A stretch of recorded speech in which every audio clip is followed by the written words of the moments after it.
나는 포도나무여 너희는 가지라. 요한복음 15장 1절에서 14절 말씀으로 오늘도 살아계신 하나님을 진심으로 경험하기 원합니다.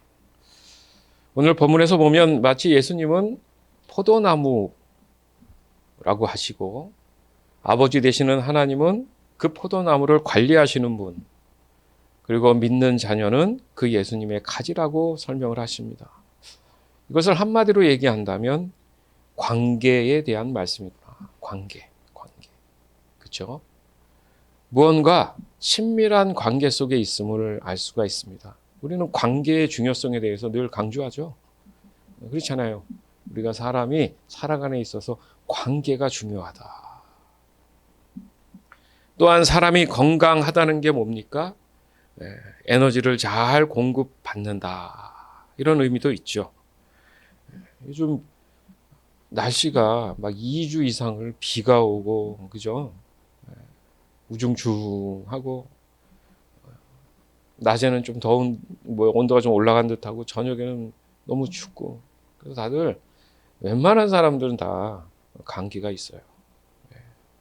그럼에도 불구하고, 여러분은 이 시간 너무나 하나님을 사랑하셔서 이 자리에 함께 예배로 나온 줄 믿습니다. 중요한 게 뭡니까? 사람이 죄로부터 구원함을 받아야 된다. 이거 굉장히 중요한 얘기인데 왜 구원을 받아야 되는가? 바로 죄로 인한 사람은 더 이상 사람 구실을 하지 못한다는 거예요. 여러분 이런 웃기는 얘기 같아도 그런 얘기 많이 하잖아요. 참 사람 구실 못한다. 도대체 사람 구실 못한다는 게 뭐냐? 사람다운 게 뭐냐? 어떤 기준이 있다는 얘기죠. 그러나 될 수 있는 대로 웬만하면 우리의 삶을 보면 사람 구실 못하는 사람들 많다고 얘기를 하죠. 즉 죄로 인한 그 결과로 사람이 불완전한 존재가 되어버린 겁니다. 죄는 원래 사람에서 무언가 부족한 존재로 되어버린 거죠. 마치 중요한 어떤 조건이 사라져버린 겁니다. 그래서 결과적으로 나온 게 사람이 수명이라는 게 생긴 거죠. 수명이 정해져 있다는 거죠. 다시 말해서 사람은 원래 수명이 정해진 존재가 아니라 영원한 존재였다는 얘기죠. 그런 측면에서 오늘 본문은 사람이 뭐냐? 도대체 사람은 본질이 뭐냐? 이에 대한 설명이기도 한 겁니다.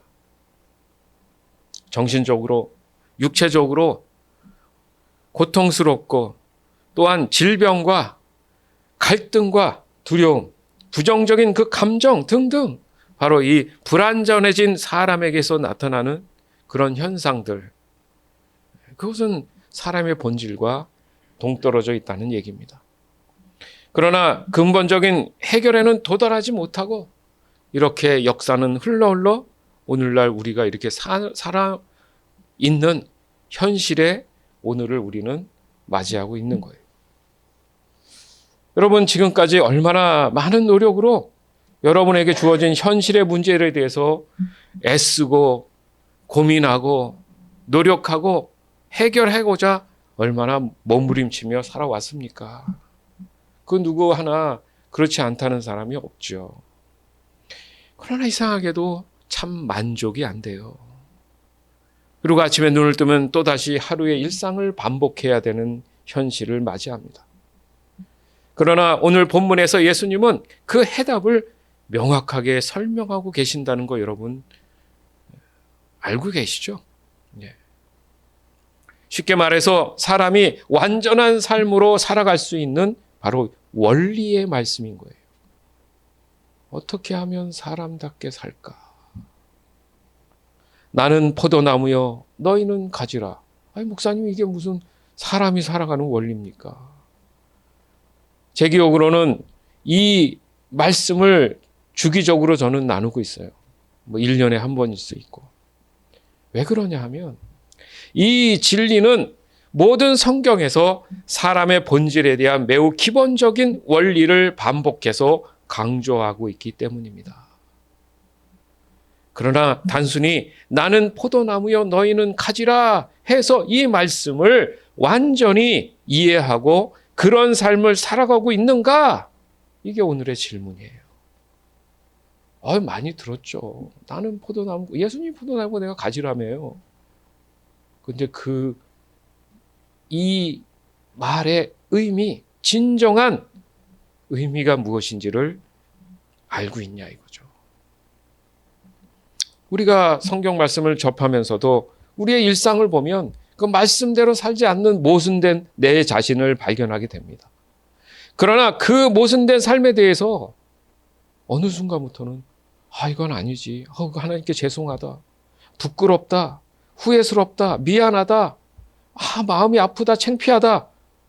이런 게 사라져가고 있다. 무뎌져 가고 있는 거죠. 뻔뻔해져 가는 거죠. 예를 들어 많은 사람들이 범죄하지 않는 이유가 무엇 때문이에요, 여러분? 법 때문이죠, 법. 맞죠? 법을 행사하는 그런 단체를 두어서 최대한 범죄가 일어나지 않게 하는 거잖아요. 그래서 사람들이 100%는 아니더라도 그 법 아래서 안전한 일상을 지금 보내고 있는 거예요. 이거 감사해야 돼요. 지금 세계적으로 어떤 나라들은 정부가 무너져서요. 난리죠. 갱단이 거리를 막 나와가지고 차를 부수고 사람들한테 총을 난사하고요. 경찰들을 쏘고 정부가 무너지니까. 사람 마음에 이러면 안 되겠다. 우리 다 같이 잘 삽시다라는 게 안 된다는 거예요. 그렇게 해서 나라를 점령하면 무슨 의미가 있겠습니까? 그럼에도 불구하고 그들 마음에는 죄로 인한 결과 때문에 어떻게든 사람들을 죽이고 자기가 그 위에 서려고 한다는 거죠. 이와 동일하게 나는 포도나무요 너희는 가지다. 이것은 구원받은 성도들이 죄악된 세상에서 구별된, 즉 거룩한 삶을 살아가도록 보호해 주시는 하나님의 완전한 법입니다. 아멘.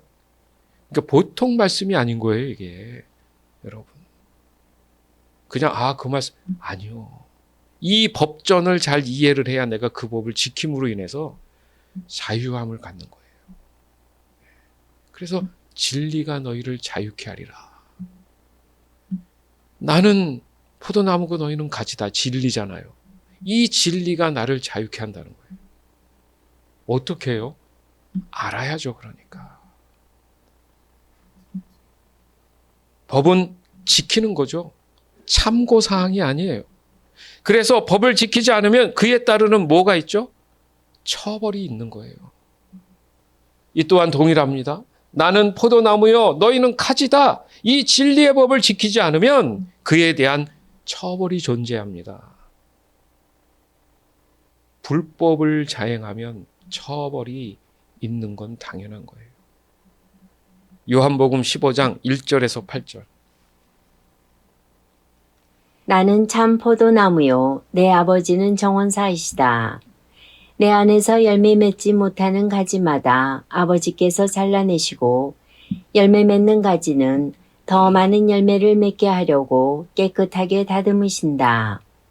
너희는 내가 너희에게 해준 말 때문에 이미 깨끗하게 되었다. 내 안에 있어라. 그러면 나도 너희 안에 있겠다. 가지가 포도나무에 붙어 있지 않으면 가지 스스로 열매를 맺을 수 없듯이 너희도 내 안에 있지 않으면 스스로는 열매를 맺을 수 없다. 나는 포도나무요, 너희는 가지다. 사람이 내 안에 있고 내가 그 안에 있으면 그는 열매를 많이 맺는다. 그러나 나를 떠나서는 너희가 아무것도 할 수 없다. 누구든지 내 안에 있지 않으면 그 사람은 꺾여서 말라버리는 가지와 같다. 사람들이 그 마른 가지를 주워다 불에 던져 태워버릴 것이다. 너희가 내 안에 있고 내 말이 너희 안에 있으면 무엇이든지 원하는 대로 구하여라. 그리하면 너희에게 이루어질 것이다. 너희가 열매를 많이 맺어 내 제자인 것을 나타내면 이것으로 내 아버지께서는 영광을 받으신다. 아멘. 오늘 이제 몇 년 만에 우리 유은실 성도님이 이렇게 꽃꽂이를 이렇게 준비해 주셨어요. 이렇게 잘 하시는지 잘 몰랐어요. 그냥 예전에 어디서 하셨다 그랬는데, 왜 이 말씀 드리냐면, 우리가 봄이 되면 어떻게 해요? 집 앞에 있는 그런 가지들, 그 중에 또 꽃들 보면 어떤 가지, 이렇게 죽은 가지는 다 없애야 싱싱한 가지가 더 건강하게 자라잖아요. 그죠? 그 얘기를 하시는 거예요, 지금. 이것도 예쁘게 하셨는데 며칠 지나면 그저 시들죠. 그래서 바꿔야 되잖아요. 그렇죠? 그러나 이게 영원히 살아있으면 건드릴 일이 없죠. 지금 예수님이 그 얘기를 지금 하시는 거예요. 그 얘기를. 그래서 구원함을 받은 사람을 우리는 거듭났다 얘기합니다. 그러니까 죽은 가지였는데 예수님께 접붙이니까 살아났어요. 그러면 버릴 일이 안 되죠. 그죠? 지금 그 예를 드신 거예요. 그러니까 죽을 것 같았는데 살아난 걸 거듭났다고 하는 거예요. 그래서 그걸 구원이라고 하는데, 이것이 바로 불가능했던 그 불완전하게 살았던 나의 모습이 예수님으로 인해서 예수님 안에 들어가니까 힐링이 일어난 거죠. 영육의 힐링이 일어나가지고 가치 없는 사람이 가치 있는 사람으로 바뀐 거죠. 그래서 완전함이 가능해진 상태로 되는 거예요. 이 말씀이 굉장히 놀라운 거고요. 우리가 구원받음의 의미가 다 여기 있고, 이것은 사람이 원래 어떤 존재였는지까지 설명이 되는 거예요. 그걸 진짜 사람의 눈높이에서 지금 얘기하신 거예요. 눈높이에서. 이보다 더 쉬운 설명이 없다는 거죠. 여러분, 나무를 이렇게 잘라가지고 이렇게 접붙이시는 분들 있어요. 그 정원사. 하나님이 어떤 분이라 그래요? 정원사. 이렇게 자르면 죽을 것 같았는데, 이렇게 다른 나무를 약간 잘라가지고 이렇게 살이 보이게 한 다음에 딱 붙인 다음에 묶어놓죠. 시간 지나면 이게 붙어가지고 거기서 이제 다시 열매를 맺어요. 하나님이 그걸 하신다는 거예요. 예수님께 붙여준다는 거예요. 아멘. 이게 보통 일이 아니죠. 즉 사람이 구원함을 받았다는 것, 이 거듭남을 위해서 우리의 죄값, 그러니까 버려져야 되는 쓸모없는 가지였던 우리가 이제 쓸모 있는 가지로 만드시기 위해서 예수님이 그 가지들을 모아서 살리시게 된 거예요. 그게 죄값을 대신해서 해결해 주신 너무 감사한 분이죠. 아멘. 이게 내 마음에 찌릿찌릿 와야 신앙의 의미를 찾는 거예요. 내가 그런 존재였구나. 하나님이 그 정도로 나를 소중히 여기시는 존재였구나를 알아야 된다는 거예요.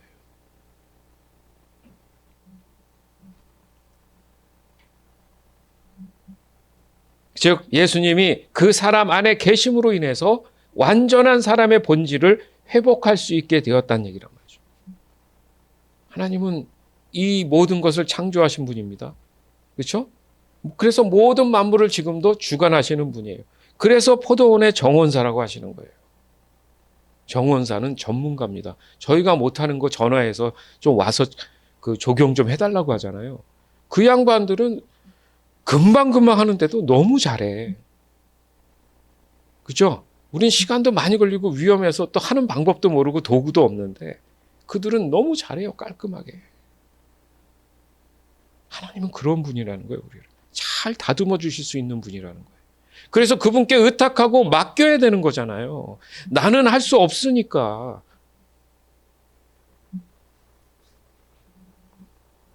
그래서 예수님이 하나님이 계신 그 정원으로 인도하시고자 바로 거듭난 성도들은 하나님의 이 정원에 속할 수 있도록 오신 겁니다.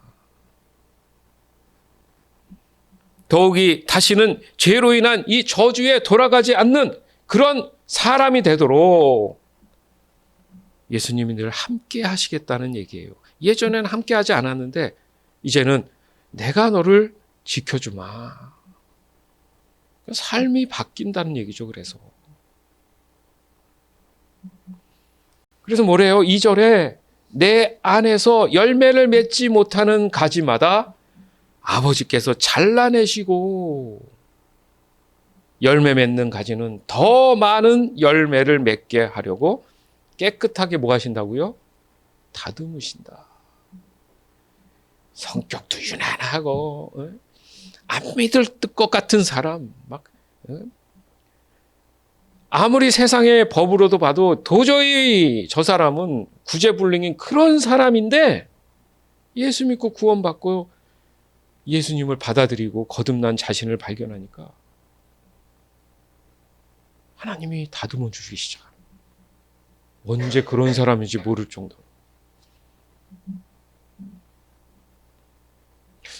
제가 기억으로는 한국에 용감한 형제라는 분이 있어요. 유명한 노래 만드신 분 맞죠?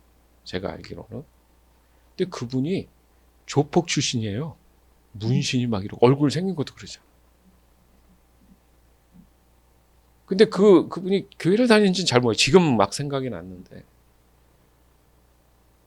어느 순간 그 사람 안에 이렇게 살면 안 되겠다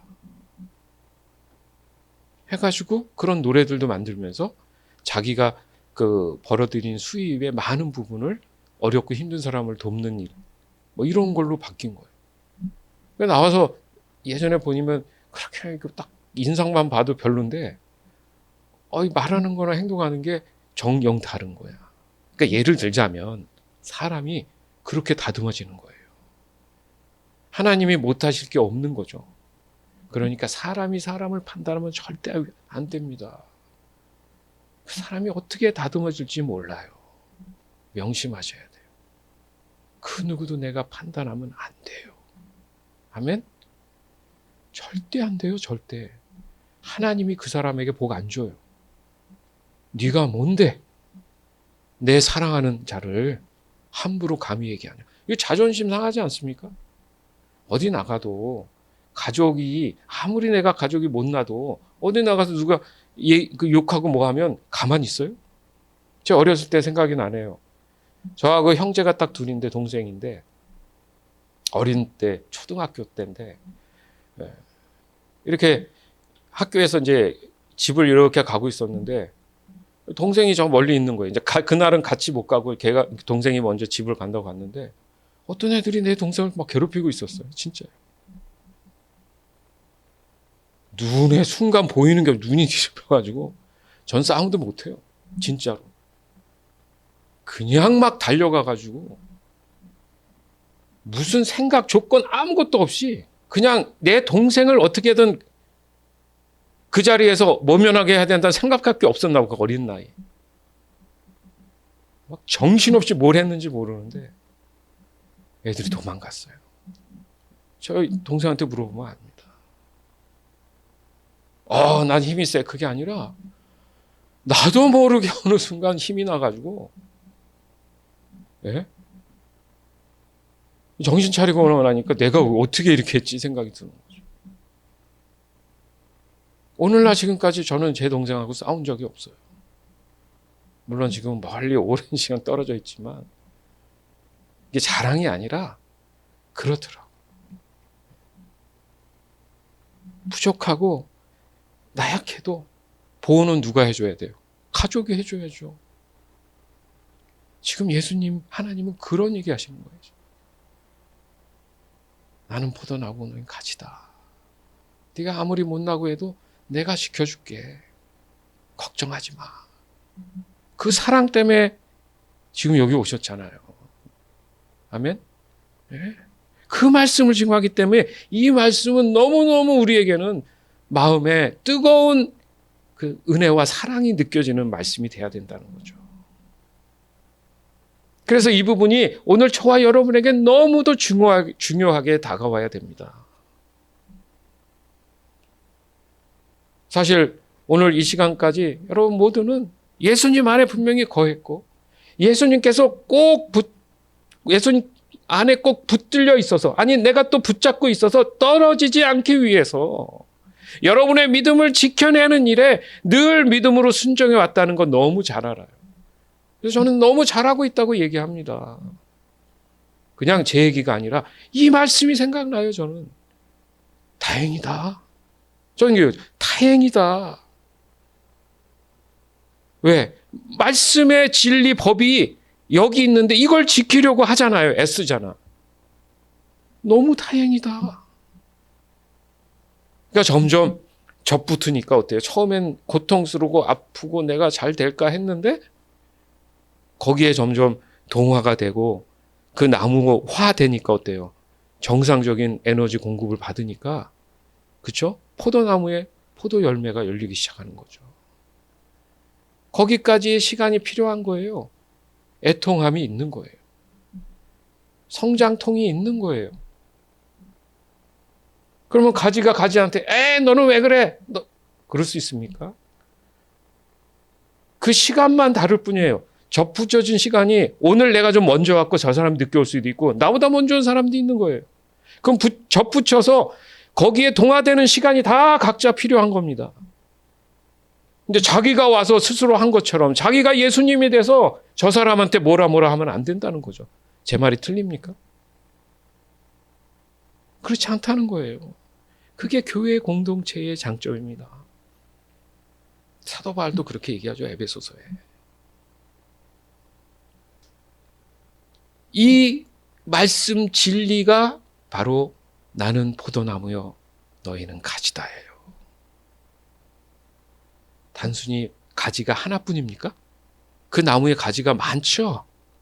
그 가지들이에요. 그러니까 나는 포도나무요 너희는이라잖아요. 너희는.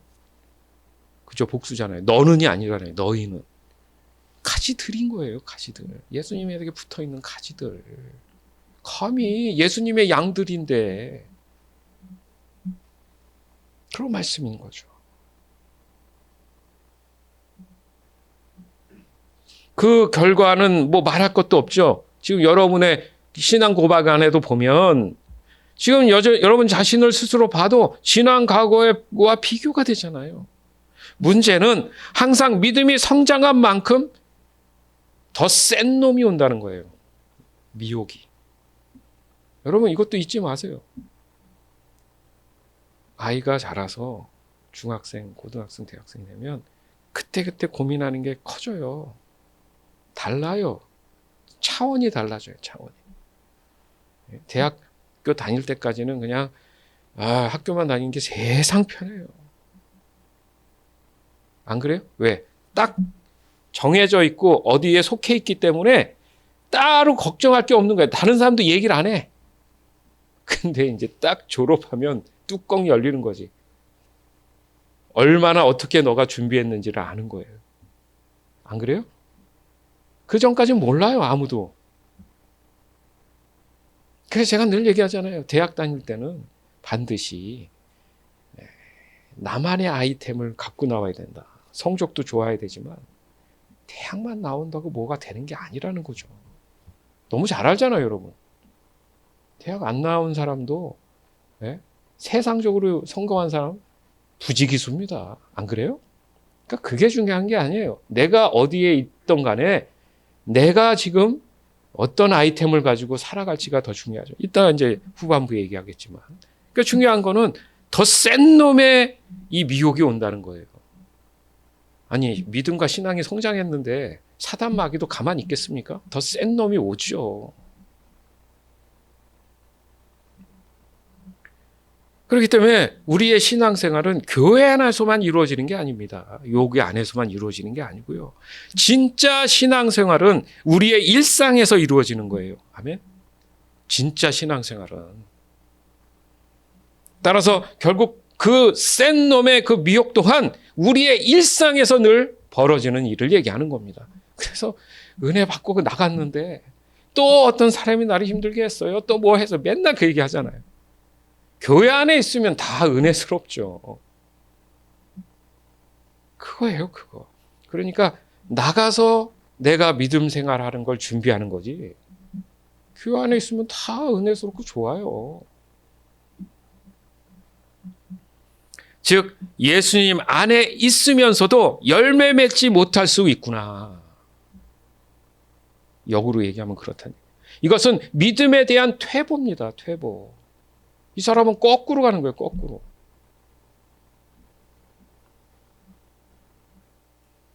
예를 들자면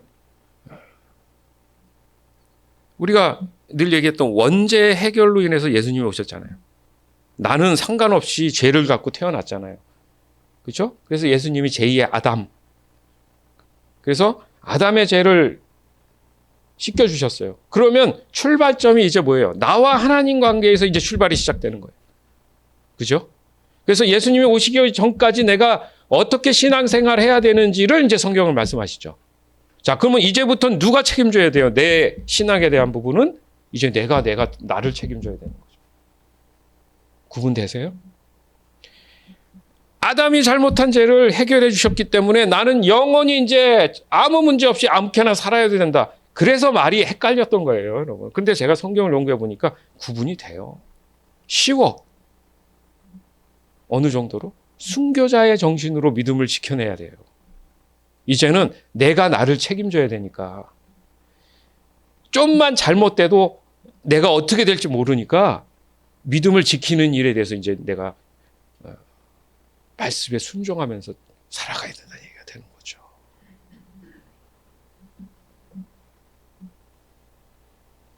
즉 믿음의 성장은 하나님과의 관계에서 하나님의 그 친밀함을 더 건강하게 회복하는 그런 과정이구나. 그러니까 멈춰 있지 말라는 거예요. 좀 더 하나님을 안다는 의미는 내가 믿음이 성장했다는 의미이고, 그러다 보면 하나님을 아는 만큼 내가 일상에서 신앙생활하는데 하나님의 뜻대로 잘 순종해 나간다는 뜻이에요. 그 믿음이 부족하면 그 순종이 덜하다는 얘기고. 이해되시죠? 그러나 그렇지 못한 경우가 반드시 존재하기 때문에 오늘 본문의 예수님은 구원받은 성도가 앞으로 살아갈 수 있는 매우 중요한 원리가 있음을 말씀하시는 만큼 이것은 너희가 무조건 따라야 하는 정해진 법이라고 얘기하신 거예요. 우리는 우리의 일상에서 많은 것을 경험하게 됩니다. 때론 이 말씀의 원리에서 벗어나면 항상 마음에 시험에 들거나 어려운 일을 경험할 수도 있어요. 그러나 잘 들으세요. 이 믿음의 성장에 있어서 사람이 그 어려움이 과연 미혹일까? 아니면 내 스스로 저지른 범죄로 인한 것일까? 이게 분별함이 있어야 되는 거예요. 무조건 미혹이고 시험이라고 해서 내 믿음의 성장의 그런 부분과 연관되어 있는 게 아닐 수도 있다는 거예요.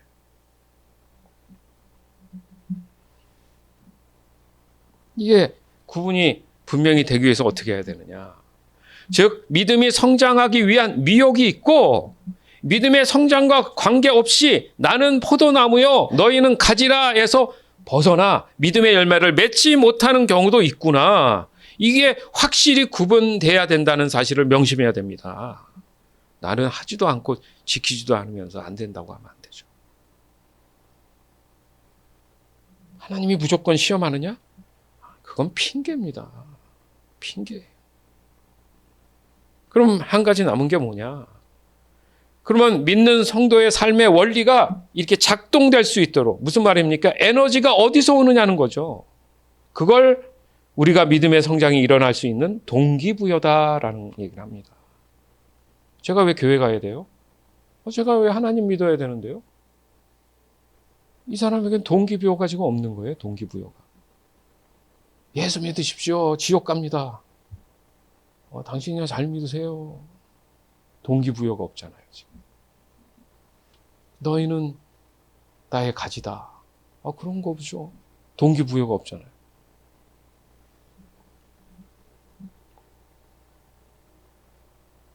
많은 사람들이 교회에 나와 신앙생활을 하는 이유가 무엇일까 한번 생각해 보세요.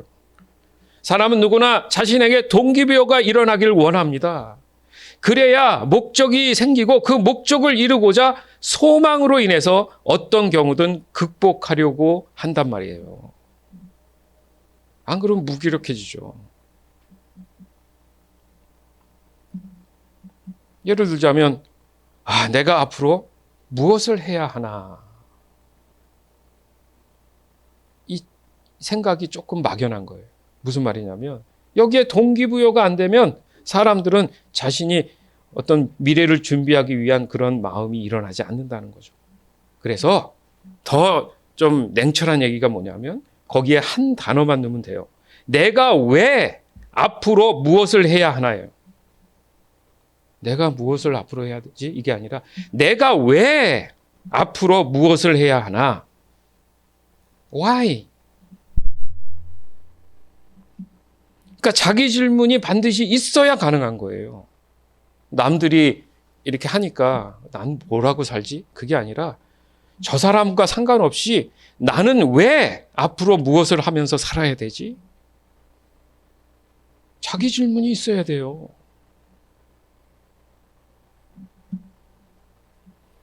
근데 오늘 말씀에 그 해답이 있어요.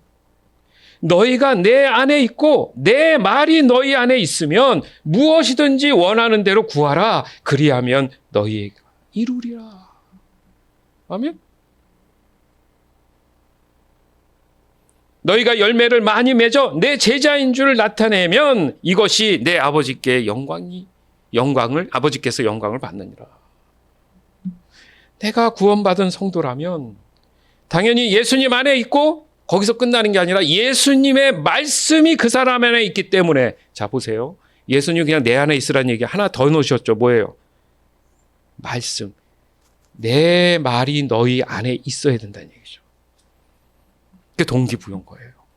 그러니까 신앙생활이 예수님 내 안에 계시고 그게 아니라 예수님 말씀이, 왜? 예수님 말씀이 있어야 되니까 그 말씀이 내 안에 없으면 동기부여가 안 되는 거예요.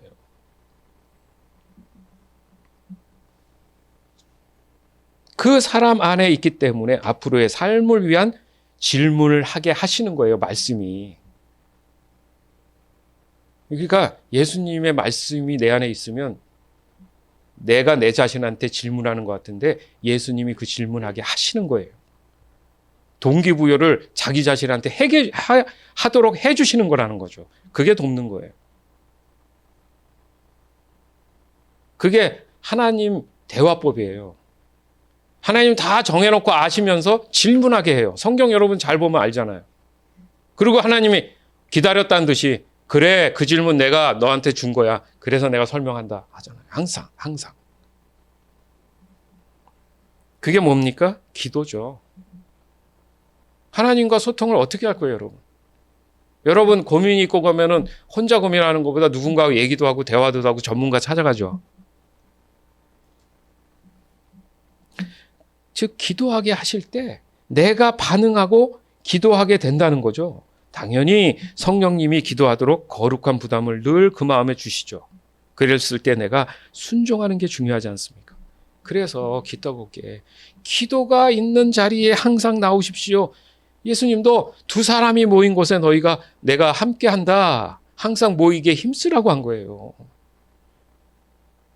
그 기도의 훈련이 돼야 되거든요. 그래서 그러면 어떤 장소만 기도하느냐? 아니죠. 늘 내 일상에 무엇을 하든지 간에 그 마음에 두고 반복해서 하나님을 찾는 거죠. 예수님의 말씀을 찾는 거죠. 그래야 기도가 늘어요. 그래야 신앙이 늘어요. 그래야 말씀 보는 눈이 높아져요. 눈이 높다는 게 교만한 게 아니라 점점 그 말씀이 구체적으로 보이기 시작한다는 거죠.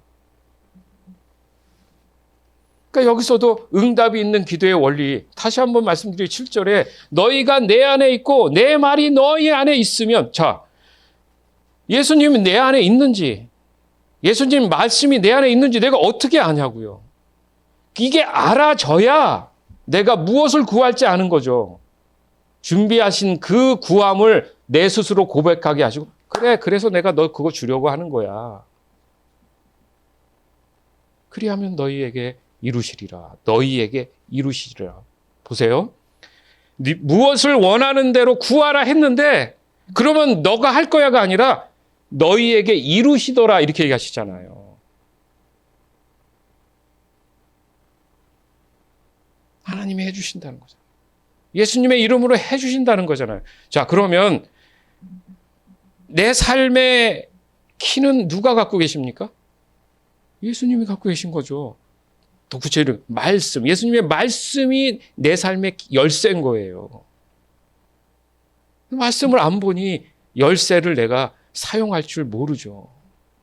적재적소, 타이밍을 맞춰서 사용할 줄 알아야 되는데. 즉 말씀으로 기도하는 예배자의 삶, 이게 열매잖아요. 이게 똑같아요. 이게 똑같은 말씀인 거예요. 나는 포도나무여 너희는 가지다, 열매다. 말씀으로 기도하는 삶인 거예요. 예배자의 삶. 나의 미래에 대한 동기부여가 절실합니까? 이 말씀을 수도 없이 읽고 또 읽고 몸부림치며 묵상하며 기도해 보세요. 마음의 소리가 점점 커지고 확신이 내 안에 들어오는 걸 깨닫습니다. 그런데 시도도 안 하고 해보지도 않고 모른다고 할 수 없습니다. 그러면 안 돼요. 나중에 뭐만 남아요? 후회만 남아요. 나이 들어서 하고 싶은 거, 그때 할 걸. 나이 드신 분들 한번 가서 여쭤보세요. 다 그때 할 걸 그래. 그때 할 걸. 하고 싶어도 못해요. 나이 들면. 따라서 이 모든 것을 가능하게 하시는 우리를 향한 하나님의 동기부여가 곧 나의 동기부여가 됨을 믿습니다. 요한복음 15장 9절에서 15절. 아버지께서 나를 사랑한 것 같이 나도 너희를 사랑하였다. 이제 내 사랑 안에 머물러 있어라. 내가 내 아버지의 계명을 지켰고 그의 사랑 안에 있는 것처럼 너희가 내 계명을 지키면 내 사랑 안에 있을 것이다.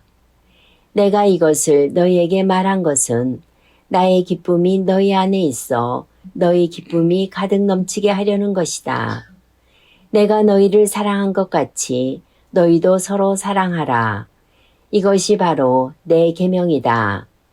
사람이 자기 친구를 위해 자기 목숨을 내놓는 것보다 더 큰 사랑은 없다. 내가 너희에게 명하는 것을 행하면 너희는 내 친구다.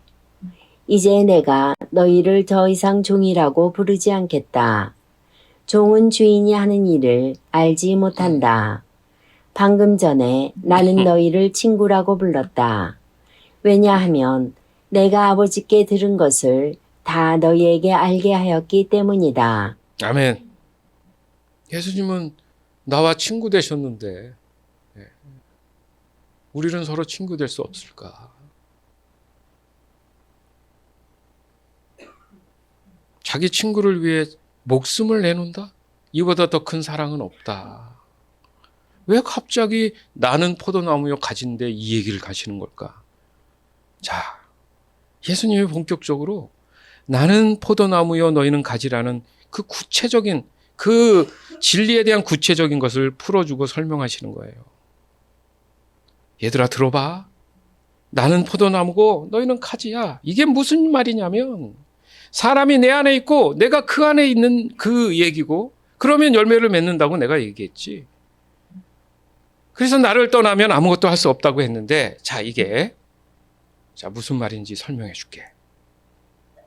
하면서 아버지께서 나를 사랑하셨잖아. 그래서 내가 너희도 사랑하는 거야. 자, 보세요. 예수님을 하나님께서 사랑하기 때문에 예수님도 나를 사랑한다고 얘기했어요.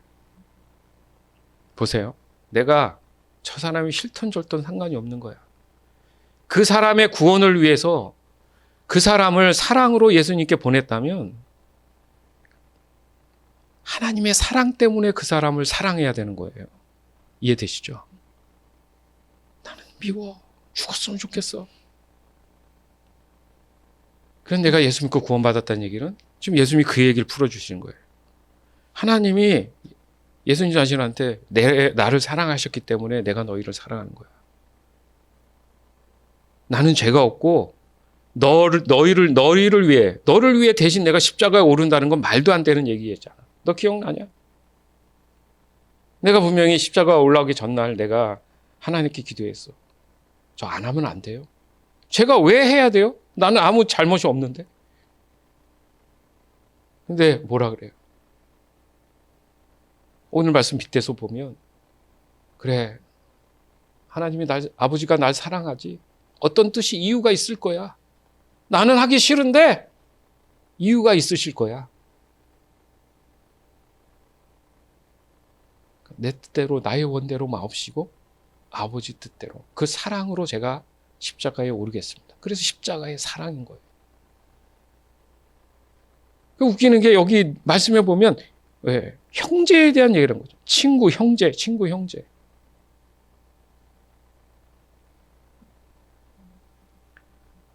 뭡니까? 너가 사람들을 대하고 사람들을 하나님의 사랑으로 어떻게 대하고 있는지를 보면 내가 너 안에 있는 게 확인되는 거야. 이 얘기잖아요. 아까 보면 나는 가지요, 나는 포도나무요, 너희는 가지다. 너가 내 안에. 이 얘기가 되게 두리뭉실했는데 그 얘기를 좀 풀어주신 거예요. 그러니까 너희가 하는 말이나 행동이나 이런 걸 보면 증거가 더 쉽게 설명한 거죠. 이해되십니까?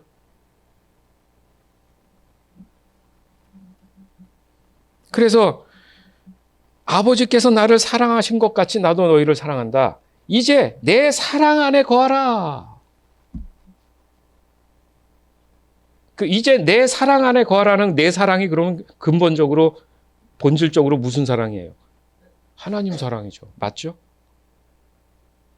하나님 사랑 때문에 다른 사람에게 함부로 대해서는 안 된다는 얘기라는 거예요. 그리고 하나 더입니까? 그렇기 때문에 내가 내 아버지의 계명을 지켰고, 무슨 말입니까? 하나님이 날 사랑했기 때문에 그 사랑으로 너희를 사랑한 것이 계명이라는 거잖아요. 그러니까 그 앞에 얘기를 하면서 이걸 내가 지켰다는 얘기야. 근데 갑자기 계명 뭐예요? 반드시 지켜야 될 명령이란 말이죠. 그의 사랑 안에 있는 것처럼 너희가 내 계명을 지키면 내 사랑 안에 있는 거다. 그러니까 내가 말하고 행동하는 다른 사람, 형제를, 친구를 대하는 그 모습을 보면 예수님이 그 사람 안에 있는지 없는지 쉽게 확인할 수 있다고 지금 얘기하시는 거예요. 근데 그게 그냥이 아니라 뭐예요? 계명이에요. 반드시 지켜야 될 법이에요. 그럼 무슨 말입니까? 안 지키면 가짜죠. 불법자죠. 불법을 자행하는 자죠. 이 말씀에 우리는 두려움을 느낍니다. 저 또한 그래요. 속것상한 일 왜 없겠어요? 부글부글. 근데 이 말씀이 기억나면 부끄러워요. 왜? 예수님도 그렇게 하셨는데 그리고 내 안에 예수님 없는 게 난 너무 싫어요. 여러분 싫지 않아요? 내가 신앙생활 하는데 내 안에 예수님 계셔야 되는 거 아닙니까? 근데 내가 하는 행동이나 말 보면 예수님 없는 사람처럼 행동하고 말하면 괴롭죠. 난 내 자신. 말도 안 되는 모순 덩어리죠. 따라서 이 첫 번째 얘기했던 나는 포도나무 가지다. 이 원리가 바로 아버지께서 나를 사랑하심으로 이제 내 사랑 안에 거하라. 그리고 이것이 곧 계명이고 그 계명을 지키는 자라야 내 안에 있는 것이다. 이 원리를 설명하신 거라는 거죠. 즉 하나님과의 사랑의 관계가 회복되는 것이 그 원리가 작동되게 된 이유와 원인이라는 거죠. 그리고 그 사랑을 지키는 것이 곧 하나님의 말씀을 반드시 지켜내고자 한다는 그 말이 바로 나는 포도나무요 너희는 가지다의 원리가 온전히 작동되고 있음을 우리가 깨닫고 이해해야 하는 겁니다. 즉 미래를 위한 동기부여라고 저는 봐요. 이건 소망이고 용기를 주시고 힘을 주시는 겁니다. 왜요? 11절에 내가 이것을 너희에게 말하는 것은 얘기하시잖아요. 다 얘기한 다음에 왜 내가 이렇게 얘기하냐면 나의 기쁨이 너희 안에 있어서 무슨 말입니까? 하나님이 기뻐하시는 게 느껴지는 거죠.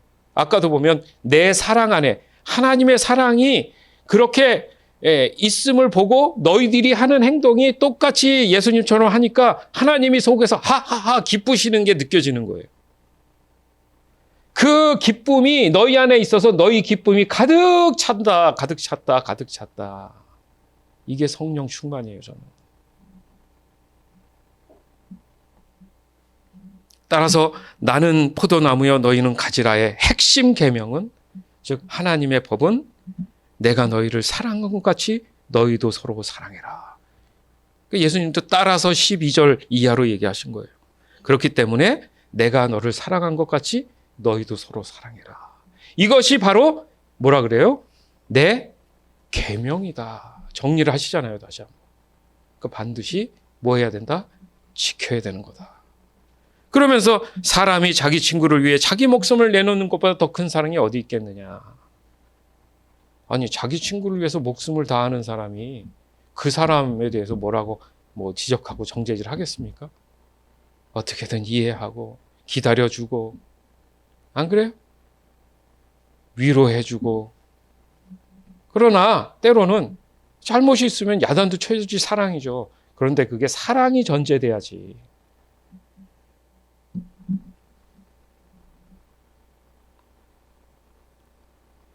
그래서 내가 너에게 명한 것을 행하면 그제서야 너는 내 친구다. 행하지 않으면 친구가 아니란 얘기죠. 여기서 중요한 게 뭡니까? 서로예요. 자, 이거 놓칠 수 있어요. 뭐예요? 너희도 뭐 하라고? 서로예요, 서로. 한 사람만 사랑하는 게 아니라 말씀을 들은 사람 서로가 해야 돼, 서로. 말씀이 이런 게 있잖아. 그러니까 너 맨날 넌 나만 사랑해야 돼. 나는 아무렇게나 해도 돼. 말도 안 되는 소리야. 그래서 예수님이 뭐라 그래요? 서로잖아요, 서로.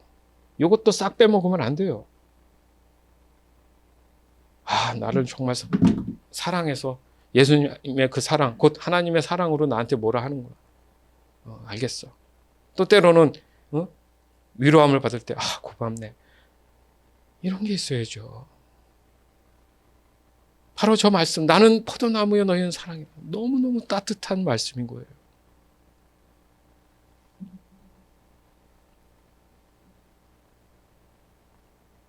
따라서 서로 사랑하라는 이 말은 무작정 사랑하라는 말씀보다는 예수님이 하나님의 사랑 안에 있음을 강조하는 것처럼 하나님의 사랑은 믿는 성도의 모든 일상에서 벌어지는 그 삶의 전부를 얘기하는 거예요. 우리 잊지 맙시다. 부족하지만 해봅시다. 해야 해요.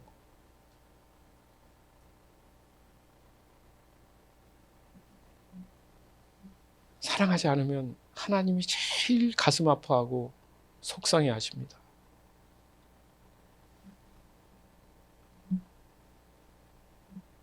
즉 하나님의 사랑을 아시는 예수님이 모든 인류의 구원을 위해 희생하신 것과 동일한 그 믿음으로 살아가는 삶을 의미합니다. 우리 모두는 어떤 돈이나 명예를 위해 살아가는 게 아니에요. 우리 모두는 명확히 본질을 보면 사람들과 살아가고 있어요. 즉 뭡니까? 사람이 우선입니다. 반드시 사람이 우선이 돼야 돼요. 적어도 믿음의 성장해 가는 그런 사람들만큼은 그 사랑의 법을 알고 지켜나가야 한다는 겁니다. 고린도전서 13장 한번 볼까요? 저기 좀 보세요. 4절부터인데. 자, 보이시죠? 자, 잘 알지만 우리가 마음을 다해서 한번 같이 읽어보겠습니다. 천천히 시작. 사랑은 오래 참습니다. 사랑은 친절합니다. 사랑은 시기하지 않습니다. 사랑은 자랑하지 않습니다. 사랑은 교만하지 않습니다. 사랑은 무례히 행동하지 않습니다. 사랑은 자기의 유익을 구하지 않습니다. 사랑은 쉽게 성내지 않습니다. 사랑은 원한을 품지 않습니다. 사랑은 불의를 기뻐하지 않고 진리와 함께 기뻐합니다. 마지막으로 사랑은 모든 것을 덮어주며 모든 것을 믿어주며 모든 것을 소망하며 모든 것을 견뎌냅니다. 아멘. 이게 사랑이라고 하고 저게 계명이에요. 참고 사항이 아니에요. 그러면 우리 자신을 돌아봐야죠. 단 하나라도 지켜지지 않는 거면 나는 불법을 지금 자행하고 있는 거예요. 그러면 내 안엔 예수님이 계실 수 없다는 얘기라면 그 말씀이 여러분 안에 지금 떨리듯이 두려움으로 들리고 느껴진다면 안 되겠구나. 안 되겠구나. 나만이 아니라 서로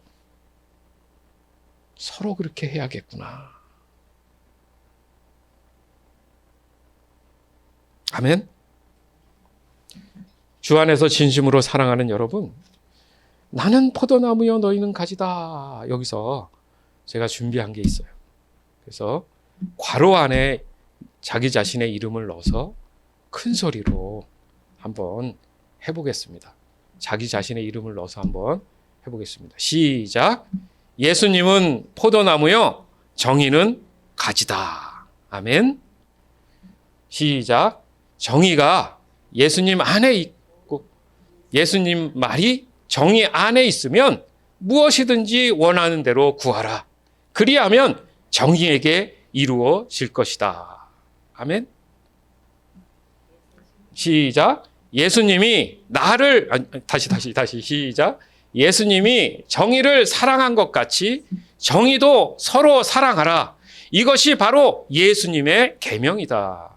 정의가 자기 친구를 위해 자기 목숨을 내놓는 것보다 더 큰 사랑이 없다. 아멘.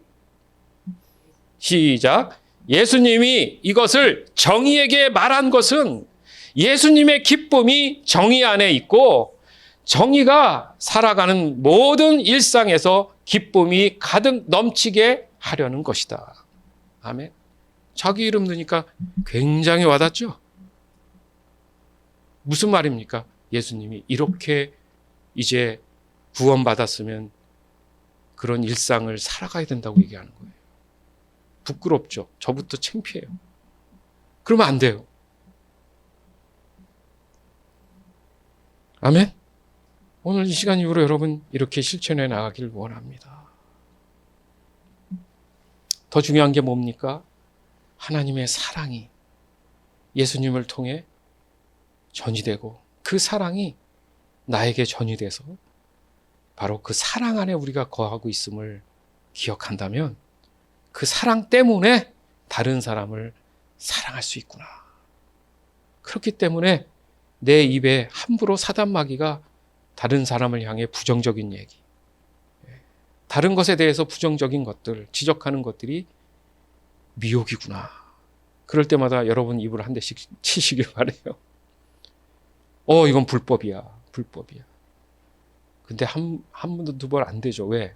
기도가 부족하거나 말씀이 부족하고 그러면은 이게 실천이 잘 안 돼요. 그 근육을 길러서 여러분 삶 안에 예수님이 말씀하신 그 사랑의 계명을 반드시 지켜내기를 이 시간 주 예수 그리스도 이름으로 간절히 축원합니다. 아멘.